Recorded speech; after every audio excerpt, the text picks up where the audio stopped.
Hello students, a very good morning to all students. हम लोग पढ़ने जा रहे हैं चैप्टर नंबर 3 हिस्ट्री का, class 8।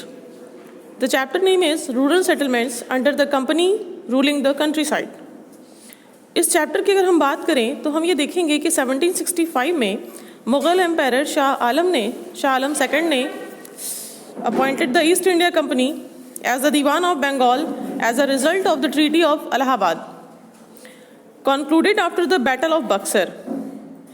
As Diwan, the company had to look after the financial administration of the areas Bengal, Bihar and Odisha under its control. चूँकि किसी भी सोर्स ऑफ इनकम के लिए उस टाइम में क्या था, लैंड रेवेन्यू जो था वो मेन सोर्स ऑफ इनकम था, most important source of income था. So the company paid first attention to the agrarian side. अगर हम बात करें तो उसमें जो हमारा फर्स्ट पॉइंट है द बिड सिस्टम और द इजारदारी सिस्टम. ये क्या था? According to this system the revenue officials deducted 10% of total collected amount as their commission and deposited the balance in the treasury.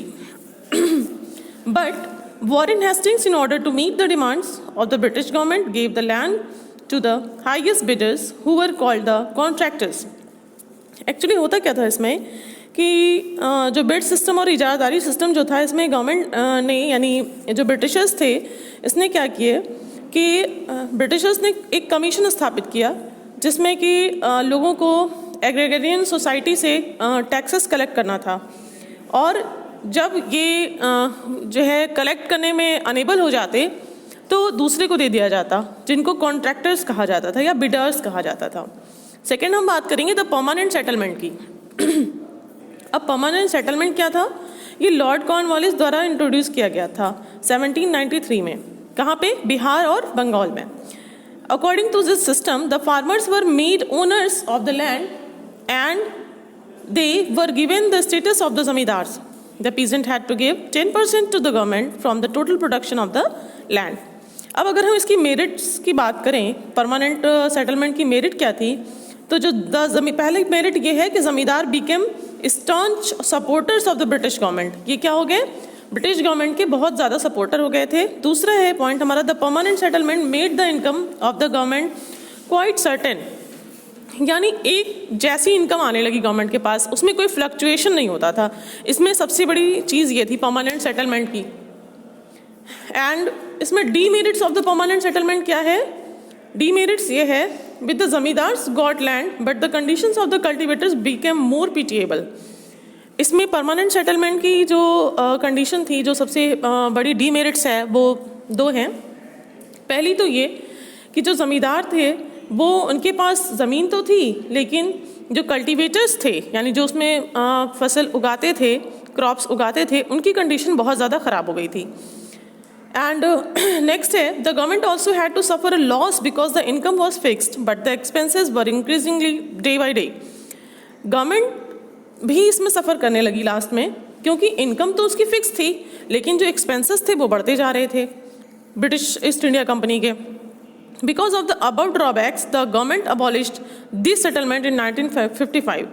इन सब चीज़ों की वजह से गवर्नमेंट ने इस सेटलमेंट को 1955 में अबॉलिश कर दिया. अब हम थर्ड सिस्टम की बात करें, द रियोतवारी सिस्टम. ये क्या होता है? In this system the land revenue was not collected by the zamindars. यानी जमींदार्स द्वारा इस रेवेन्यू को, लैंड रेवेन्यू को कलेक्ट नहीं किया जाता था, but was taken from the ryots और द कल्टिवेटर्स डायरेक्टली. अब क्या होता था? जो रियोट्स थे यानी जो कल्टिवेटर्स थे, उनसे डायरेक्टली ये लिया जाता था. अब this system came to be known as the Munro system. इसी सिस्टम को हम लोग किस नाम से जानते हैं? मुनरो सिस्टम के नाम से जानते हैं. Because it was Thomas Munro who developed this system. क्योंकि थॉमस मुनरो ने ही ये सिस्टम को डेवलप किया था, extended it all over South India. And इसकी मेरिट्स क्या हैं? The ryotwari system was considered somewhat better than the permanent settlement. Demerits क्या है? This system had its own effects. This system had its own defects. The Riotwari system, however, benefited the government instead of the cultivators. Now the company or the state itself became the giant zamindar. The peasants were overburdened with heavy taxes. है ना? अब हम लोग next video में बात करेंगे the Mahalwari system की. This is all about this lecture. Thank you. Have a nice day. Please like, share and subscribe my channel. Thank you.